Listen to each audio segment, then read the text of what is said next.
This is America in the Morning from Westwood One. Good morning, I'm John Trout. It's Tuesday, June 4th, 2024. Here's what's coming up on America in the Morning. Dr. Anthony Fauci faces withering attacks from House Republicans in a contentious hearing over COVID origins and the pandemic. I'm John Stolnis in Washington. President Biden expected to address the southern border with executive action. Polls say that it's the biggest issue in America. I'm Clayton Neville. Louisiana lawmakers have approved a bill that would allow the surgical castration of child sex offenders. I'm Jackie Quinn. Atlanta's water problems aren't over. I'm Haya Panjwani. On Wall Street, stocks were mixed yesterday to start June trading, but look at that drop in oil prices. I'm Jessica Ettinger. Baltimore police search for answers after what they found on a city bus. A mass parachute jump over Normandy has kicked off commemorations for the 80th anniversary of D-Day. I'm Karen Shamas. All ahead on America in the Morning. The former director of the National Institute of Allergy and Infectious Diseases, Dr. Anthony Fauci, appeared before a House subcommittee as Republicans peppered him with accusations of profiting from COVID-19, suppressing information, and using faulty science to prolong the pandemic. John Stolnis has more from Washington. Dr. Fauci, who was the nation's foremost expert on infectious diseases up until 2022, faced withering questioning from Republicans who have been examining what role China may have played in the pandemic's origins and whether the virus occurred naturally in nature or was engineered by a chemical lab in Wuhan backed by U.S. money. Republican Debbie Lesko challenged Fauci on whether he suppressed the lab leak theory and edited a paper written by scientists who believed the virus came from natural origins but did not rule out a lab leak. I did not edit any paper as shown in my official testimony. So you said about 4 or 5 things, Congressman, that were just not true. Well, we have emails to prove it. Well, you don't. Republican Marjorie Taylor Greene spent her time mockingly calling Dr. Fauci Mr. Fauci, calling his science evil and blaming him for COVID response measures like social distancing and mask wearing, particularly among school children. You know that what this committee should be doing? We should be recommending you to be prosecuted. We should be writing a criminal referral because you should be prosecuted for crimes against humanity. You belong in prison, Dr. Fauci. Democratic Congressman Robert Garcia defended Fauci just after Greene was finished. This might be the most insane hearing I've actually attended. I've only been in Congress for a year and a half, but I am so sorry that you are subjected to those level of attacks and insanity. Republican Nicole Maliotakis says Dr. Fauci had once called the lab theory a hoax, something he pushed back on in his testimony. What is conspiracy is the kind of distortions of that particular subject, like it was a lab leak and I was parachuted into the CIA like Jason Bourne and told the CIA that they should really not be talking about a lab leak. Thank you. That's the conspiracy. Appreciate. Dr. Fauci touted his team's ability to create safe and effective vaccines quickly and that he has been the victim of death threats as a result of accusations hurled at him. Democrats on the House COVID-19 committee say no evidence has been found of any wrongdoing by Dr. Fauci. John Stolnis, Washington. President Biden is expected to announce an executive order later today addressing the continued surge of migration at the southern border. Correspondent Clayton Neville reports. The executive action expected to be signed by President Biden today would reportedly shut down the southern border when daily migrant crossings between legal ports of entry is higher than 2,500. Now, the Department of Homeland Security says that right now the number of daily encounters is averaging more than 4,000. The president has long put fixing the issues at the border on Congress, but now he's taking matters into his own hands. White House Press Secretary Karine Jean-Pierre. Last week, you saw Republicans in the Senate vote against an opportunity to have the toughest, fairest piece of legislation that he wanted to sign into law to deal with the broken system. So they don't want to fix the problem. The president does. Republicans like Senator John Cornyn quick to point to the timing of the president's announcement surrounding the border months out from the November election. He spoke with Fox News. I don't expect any change other than President Biden is going to point to this and saying, now I've gotten religion on border security. He has not, and nothing will change except for he hopes his poll numbers. House Speaker Mike Johnson said too little too late. Now he's trying to desperately show the American people somehow that he wants to address the issue that he himself created. We documented 64 specific executive actions that President Biden and Secretary Mayorkas at DHS took over the course of the last 3.5 years, beginning on the first day that President Biden took office to open the border wide. They did it intentionally, and it has had catastrophic effects upon our country that we'll be living with for decades to come. Johnson spoke with Fox News Sunday. The only reason he's doing that is because the polls say that it's the biggest issue in America. The White House has reportedly reached out to mayors of border cities, asking them to attend the executive order signing. I'm Clayton Neville. When we return on America in the Morning, court considers medical procedure for child sex offenders after these messages.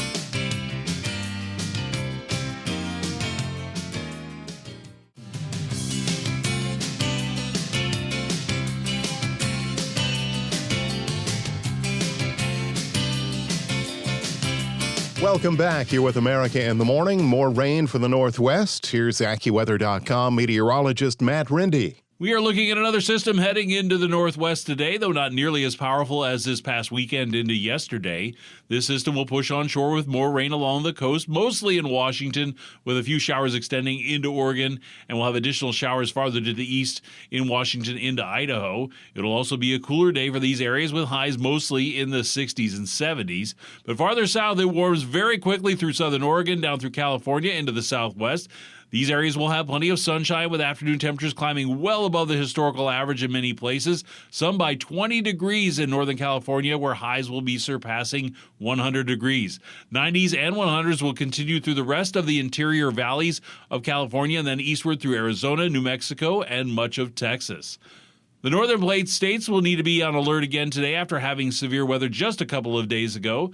This round will develop along a cold front moving through the area from the west, with just a few showers to start the day over the Dakotas and then becoming increasingly strong as the boundary reaches into Minnesota, southward to eastern Nebraska, and then developing into northeast Kansas, Iowa, Missouri, and Wisconsin. And then a few storms could also reach into Illinois late in the day. Some of these storms will have the potential for damaging winds, hail, and even a tornado. Farther south, a system moving through the lower Mississippi Valley will lead to some drenching and gusty thunderstorms from Arkansas and Louisiana into Mississippi. Those storms could lead to localized flooding and damaging winds. Scattered afternoon thunderstorms will also form outside of these severe thunderstorm areas through the Tennessee Valley and continuing eastward through the Gulf Coast states and carrying on to the Carolinas and Virginia. That's the nation's weather. I'm AccuWeather.com meteorologist Matt Rindy. Follow us wherever you get your podcasts, Apple, Spotify, Amazon, and YouTube. Just search America in the Morning in your favorite listening app. I'm John Trout. Louisiana has sent to the governor a bill that, if signed, would create a tough new sentencing option for state courts to consider: surgical castration for child sex offenders. Correspondent Jackie Quinn reports. I don't feel that our kids are safe. Louisiana State Senator Regina Barrow sponsored the bill to allow judges to sentence a child sex offender to undergo surgical castration. At a hearing last month on her bill, some groups expressed opposition. Bruce Riley is with Voters Organized to Educate. Mutilating somebody's body. And it's a slippery slope. How about mutilating somebody's spirit, their mental health? She's thinking about the children under age 13 raped or molested by repeat offenders. Their life is never the same. Louisiana already allows chemical castration, but if Governor Jeff Landry signs this bill, a surgical procedure could be ordered by a judge. I'm Jackie Quinn. From the state of Georgia, Atlanta's water issues have now passed the 4-day mark. Correspondent Haya Panjwani reports. We have issued a state of emergency in the city of Atlanta. City officials say water was shut down in parts of Atlanta as part of a successful effort to stanch the flow from a broken water main. During a press conference, Atlanta Mayor Andre Dickens apologized for the water leak. To all of our citizens, we wanted to apologize for the weekend that had a lot of folks having to boil water and a lot of challenges throughout the weekend related to these water main breaks. The water had been gushing a river into the streets since Friday night. A large portion of the city remains under an order to boil water before drinking it, even in areas where pressure was restored after the first leak was fixed on Saturday. Our main priority is to restore water service to all residents and businesses. I'm Hea Panjwani. Buyers Club winning stock when America in the Morning continues after these messages.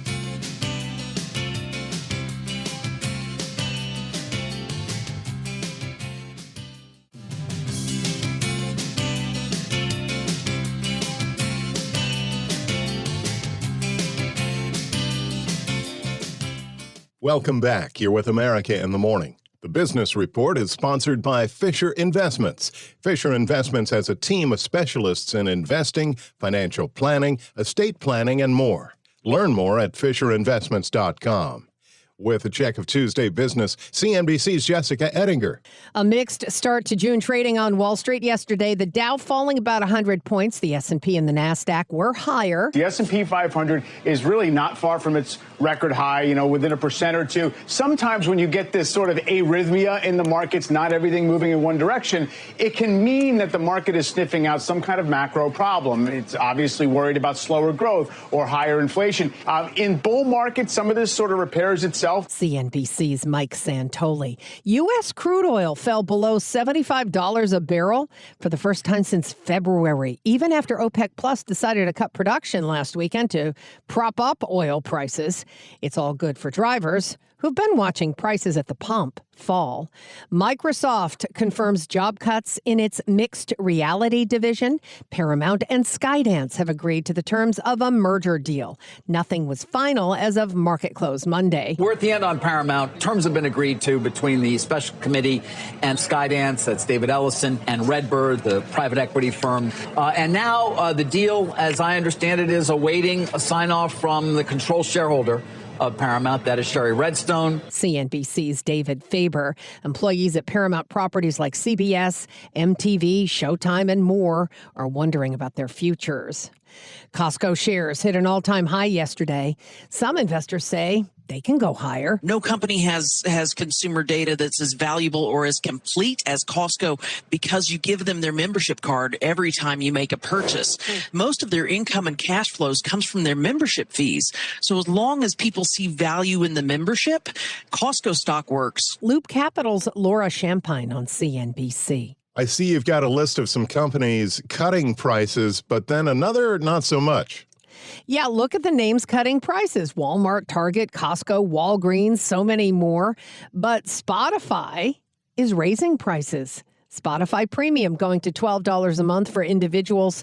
The family plan going up by $3 to $20 a month. The business model itself is very challenging. Spotify is competing against Apple and Amazon. Meanwhile, the cost to actually pay out royalties, that just seems to be an immovable floor. It is basically making money between the wallpaper and the wall. This is not one that we're that enthusiastic about, even though they are getting towards profitability. It's just a question of whether or not they can maintain it. Chantico Global's Gina Sanchez on CNBC.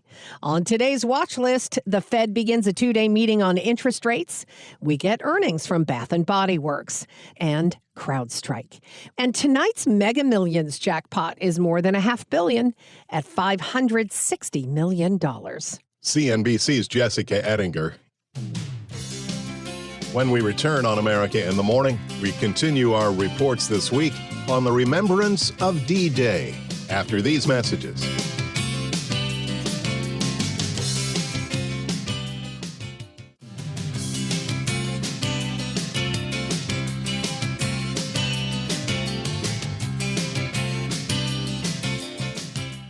America in the Morning continues. Police in Baltimore, Maryland are trying to figure out who left two fetuses on the same city bus. Police were originally called when one of the fetuses was discovered by the bus driver, but when searching the bus for clues, the second fetus was discovered. Both bodies were taken to the city's medical examiner. Police held a news conference saying they have determined both babies were stillborn, but it was unclear how many months along they were, and authorities are investigating hospitals and surveillance video along the bus route. America in the Morning continues. We remember this week the 80th anniversary of D-Day in 1944. Correspondent Karen Shamas reports on observances happening in France to mark the day Allied troops stormed the beaches of Normandy. I'm living proof that there is a God. I think I'm the luckiest man in the world. I'm 101 years old without an acre of pain. And of all the people I was in the service with, I am the only one still alive. A mass parachute jump over Normandy has kicked off commemorations for the 80th anniversary of D-Day. Crowds cheered as one by one parachutists leapt into the Normandy sky out of World War II era planes. The parachute display over Normandy's beaches has heralded a week of ceremonies for the fast disappearing generation of Allied troops.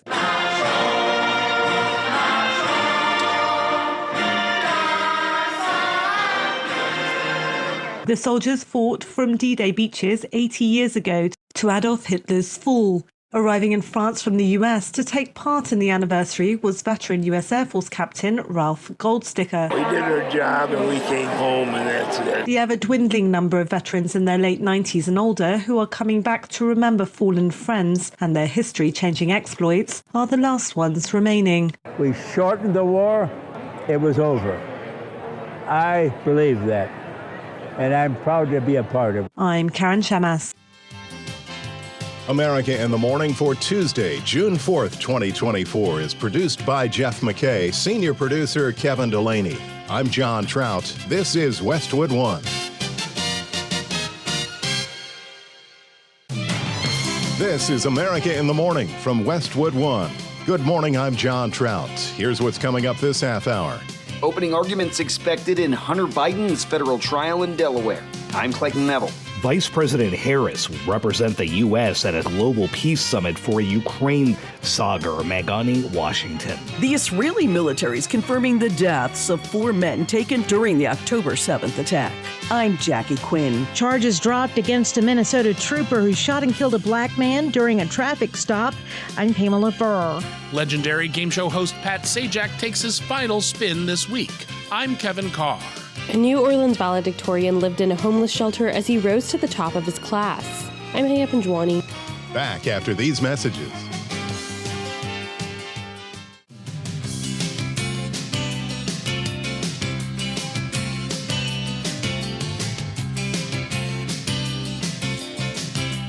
Welcome back. You're with America in the Morning. Well, the month of June here. What states will be impacted by severe weather today? Here's AccuWeather.com meteorologist Matt Rindy. It would seem that the northern plains will need to be watchful again today after having severe weather just a couple of days ago. This will develop along a cold front moving into the area from the west with just a few showers to start the day over the Dakotas and then becoming increasingly strong as the boundary reaches into Minnesota and southward to eastern Nebraska before moving into northeast Kansas, Iowa, Missouri, and Wisconsin. A few of the storms could also reach into Illinois late in the day. Some of these storms will have the potential for damaging winds, hail, and even a tornado. Farther south, another system moving through the lower Mississippi Valley will lead to some drenching and gusty thunderstorms from Arkansas and Louisiana into Mississippi. Those storms could lead to localized flooding and damaging winds. Scattered afternoon thunderstorms will also form outside of these severe storms through the Tennessee Valley and continuing eastward through the Gulf Coast states and carrying into the Carolinas and Virginia. Farther north, in the rest of the Mid-Atlantic and Northeast, it'll be a largely dry day with sunshine, though an afternoon thunderstorm could develop over some higher elevations. Heading back to the northwest, another system will push onshore with rain along the coast, mostly in Washington, and a few showers extending into Oregon, with additional showers farther to the east through Washington into Idaho. It'll be a cooler day with highs in the 60s and 70s, but farther south it'll quickly warm with more sunshine through California into the southwest. That's the weather across America. Birmingham, Alabama will have a mixture of clouds and sunshine today with a thunderstorm around in the afternoon and a high of 83. Ogden, Utah will have plenty of sunshine today with a high of 77. That's the nation's weather. I'm AccuWeather.com meteorologist Matt Rindy. I'm John Trout. Remember to follow us wherever you get your podcasts. Apple, Spotify, Amazon, and YouTube. Just search America in the Morning in your favorite listening app. Opening arguments are expected today in the trial for President Biden's only living son, Hunter. Correspondent Clayton Neville reports. It's the first time in American history that the son of a sitting president has faced a criminal trial. Hunter Biden on trial in Delaware on 3 felony charges related to trying to buy a gun in 2018 while addicted to drugs. He's denied the charges. I've made mistakes in my life and wasted opportunities and privileges I was afforded. For that, I am responsible. Hunter Biden pleaded not guilty last year after being indicted by special counsel David Weiss. In court for jury selection yesterday was First Lady Jill Biden, who reportedly sat behind Hunter most of the day. A jury of 6 men and 6 women scheduled to hear opening statements later today. The prosecution says their first witness in the federal gun trial will be an FBI special agent who's expected to introduce several of Hunter Biden's text messages as well as excerpts from his 2021 memoir into evidence. The trial expected to last a few weeks, and it comes on the heels of Donald Trump's conviction on 34 felony counts in his hush money trial. I'm Clayton Neville.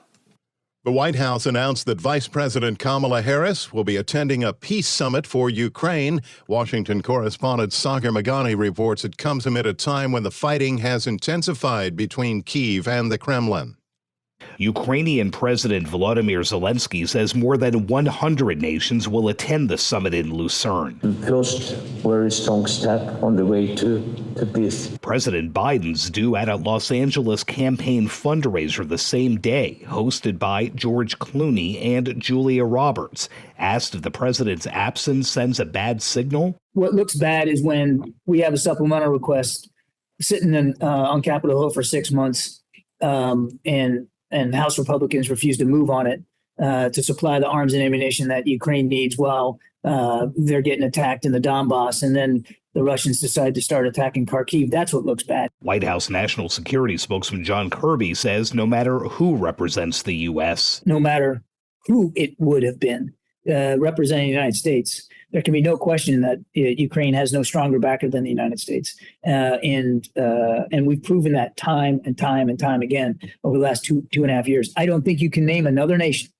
that has done as much for Ukraine and for their ability to push back on Russia than the United States. Sagar Magani, Washington. From the Middle East, the Israeli government announces 4 more hostages taken October 7th during the Hamas attack are now known to be dead. As correspondent Jackie Quinn reports, the announcement from Israel comes as both sides are weighing a peace proposal from the United States, and fighting continues not only in Gaza, but in Israel's north, where Iranian proxy Hezbollah is firing from Lebanon into northern Israel. They were with people that pray to Allah, and then they want to kill us. They starve us, and they didn't give us food while they ate in front of us. We had to beg them for water. The Israeli military is confirming the deaths of 4 men taken from their kibbutzes during the October 7th attack. The number of the hostages is just going down, and not because of they are coming back to Israel. The reason is because they are dead, and we're just getting more coffins of dead people instead of getting them alive. Israeli Defense Forces spokesman Daniel Hagari says 4 families got the grim news. Their loved ones were killed a few months ago during Hamas captivity in Gaza, and their bodies are still being held by Hamas. We assess that the 4 of them were killed while together in the area of Khan Yunis during our operation there against Hamas. 3 of the men were in their 80s. They had been shown in December in a Hamas video begging for their lives. The 4th, a 51-year-old British-Israeli citizen. Hagari says there are dozens more waiting for rescue. Hamas is holding women, children, the sick, and the elderly hostage in Gaza.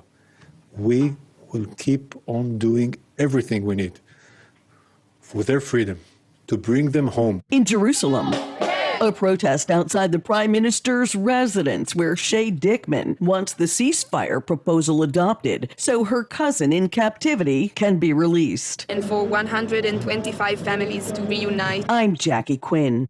The suspect accused of being the Gilgo Beach serial killer is due back in a New York court this week. Correspondent Julie Walker reports. Rex Heuermann, the New York architect charged in the Gilgo Beach killings, has a new court date Thursday. This comes after investigators spent days again searching his Long Island home he shared with his wife and kids. Investigators placed paint chips and other materials into evidence bags and removed a large rectangular object covered in a blue cloth.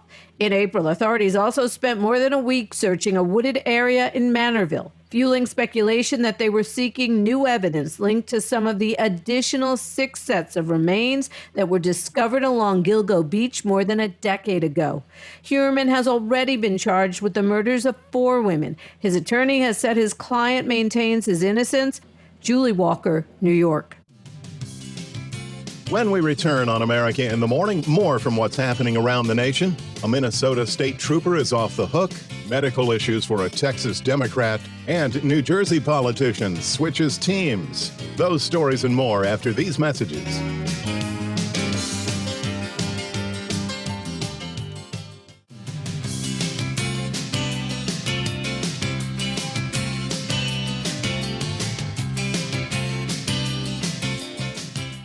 Welcome back. This is America in the Morning. I'm John Trout. A Minnesota state trooper who shot and killed a motorist during a traffic stop last July has had the charges against him dropped. Pamela Furr explains.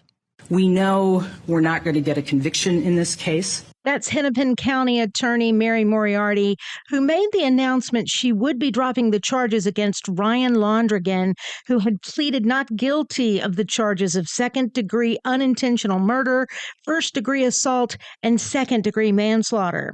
Because Londrigan opened the door, pointed the gun at him, and started screaming at him, that his hand was coming up to protect himself. But the video doesn't prove that, and it doesn't disprove what Londrigan says. The dismissal comes after the defense said Londrigan would testify that he saw Ricky Cobb II reach for the trooper's firearm. What Londrigan's lawyer said he would testify to is that in that split second, he realized his partner was draped over Mr. Cobb, and he carefully fired 2 shots into Mr. Cobb's torso so that he wouldn't hit his partner. Now, as to the believability of that, I won't comment, but I will be talking about how that did change our perspective here. On the morning of July 31st last year, 2 troopers pulled Cobb over for not having his taillights on. They soon discovered he was wanted in another county for violating a no-contact order in a domestic case. Body cam footage showed them demanding he get out of the car. He refused, began driving off. That's when a trooper tried to unbuckle his seatbelt, and Londrigan fired 2 rounds into Cobb's torso. Cobb's vehicle continued to move, causing 2 of the troopers to fall to the ground. The vehicle eventually came to a stop, and Cobb was found dead inside. I'm Pamela Furr. A prominent Democrat House member from Texas announced that she has cancer. Correspondent Jennifer King reports. Representative Sheila Jackson Lee, a Democrat from Houston, announced in a statement that she is being treated for pancreatic cancer, saying the road ahead will not be easy, but she stands in faith that God will strengthen her. The 15-term Congresswoman says it's likely she'll be absent from Congress occasionally as she pursues treatment, but is confident her doctors have developed a strong plan to target her disease. A graduate of Yale and the University of Virginia Law School, she's the chief deputy whip for Democrats in the House, a member of the House Judiciary, Homeland Security, and Budget Committees, and is known as a proponent of gun control, minority and women's rights, and the author of legislation that made Juneteenth a national holiday. Jackson Lee won her Democratic primary in March, not long after losing a bid to become Houston's new mayor. Jennifer King, Washington. Indicted Democrat Senator Bob Menendez of New Jersey filed for re-election Monday as an independent. He faced a deadline this week to file as an independent candidate. His decision to not file as a Democrat comes 24 hours before a New Jersey primary in which 3 members of his own party and 4 Republicans are vying for their party's nominations for the seat he currently holds. Menendez, who is facing federal corruption charges and is currently on trial in a federal court in New York City, had announced in March that he would not run for a 4th full term as a Democrat, but left open the possibility of an independent bid, but only if he was exonerated. Reports say the U.S. may be less prepared for the threat of foreign disinformation ahead of this year's election than it was 4 years ago. Lisa Dwyer reports.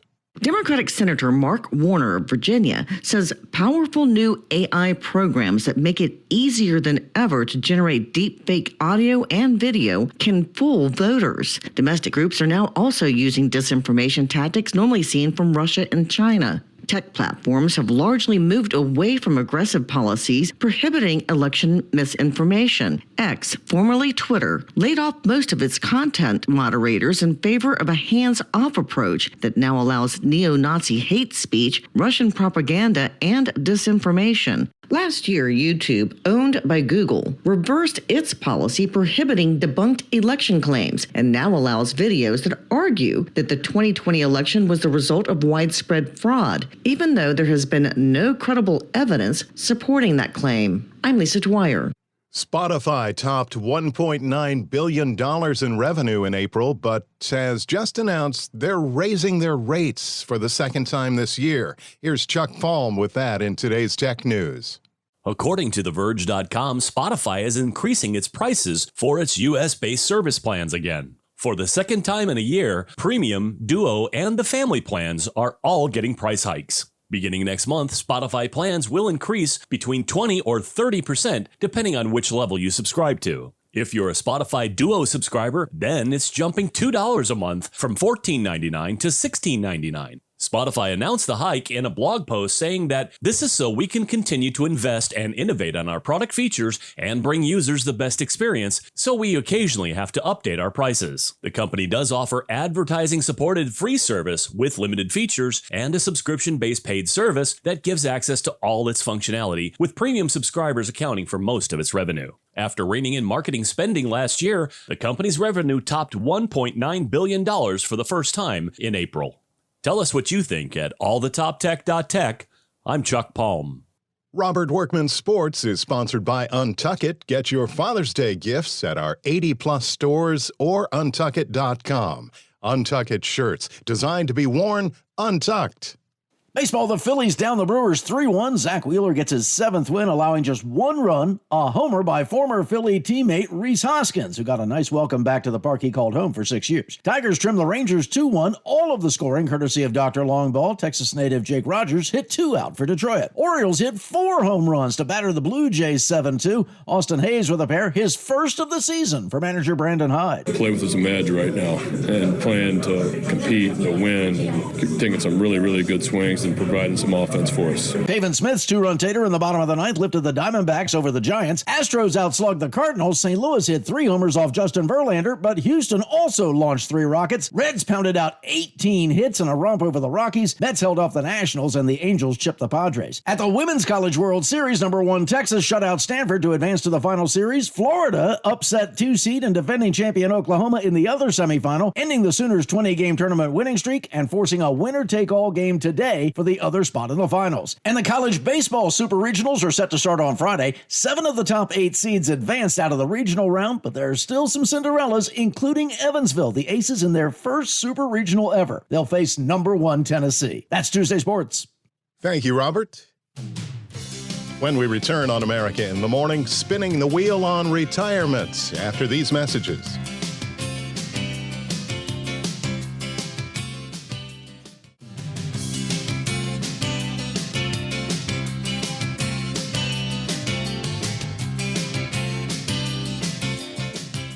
This is America in the Morning. 1 month before the 4th of July holiday weekend, gas prices are dropping. Correspondent Rita Foley reports.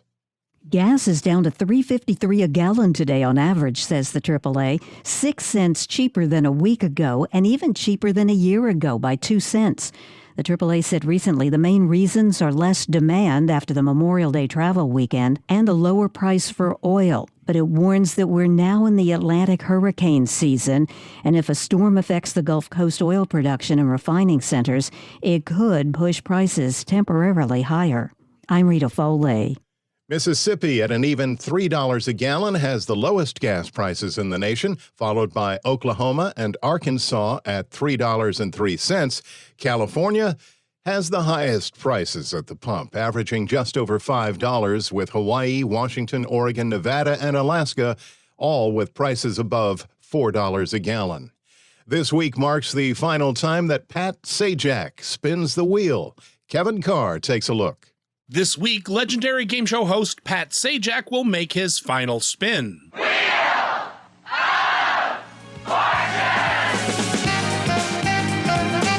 Last summer, Sajak announced his retirement from the popular game show Wheel of Fortune. On Monday's Good Morning America, the 77-year-old host sat down with his daughter Maggie, who works as the show's social correspondent, to talk about his career and his future. Could I still do it? Yeah, I think I could for a while. There's also some other things in life that we'd like to do, and I'm enjoying this last year. It's been a great 40 years, and I'm looking forward to whatever's ahead. Sajak took over as host of Wheel of Fortune from Chuck Woolery in 1981. Here's your new host, Pat Sajak. Thank you. Thank you, Jack Clark. Back then, the show was only 7 years old, but now, after 41 additional seasons, Sajak is in the record books for being the longest-running game show host in television history. Somewhere along the line, we became more than a popular show. We became part of the popular culture, and more importantly, we became part of people's lives. While Sajak hasn't said specifically why he's retiring, he welcomes the change in pace. You know, this was announced a long time ago, almost a year ago, so I've had time to sort of get used to it, and it's been a little bit wistful and all that, but I'm enjoying it and taking it all in and reflecting on a great run. After more than 4 decades and more than 8,000 episodes, Pat Sajak will be spinning the wheel for the last time this coming Friday. I'm Kevin Carr. It's hard enough having the best grades in your school, but for one student who made valedictorian, he did so while homeless. Correspondent Haya Panjwani reports. Elijah Hogan, a 19-year-old at a charter school in New Orleans, recently graduated as one of 2 valedictorians. Hogan's mother died when he was 8, and he had lived with his grandmother for several years. He ended up in the Covenant House shelter for homeless youth before his final year of high school. During his valedictorian speech, Hogan encouraged any students who are struggling through hardship to remain focused on their education. He now plans to attend Xavier University of Louisiana to pursue a major in graphic design. I'm Haya Panjwani. America in the Morning for Tuesday, June 4th, 2024 is produced by Jeff McKay, senior producer Kevin Delaney. I'm John Trout. This is Westwood One.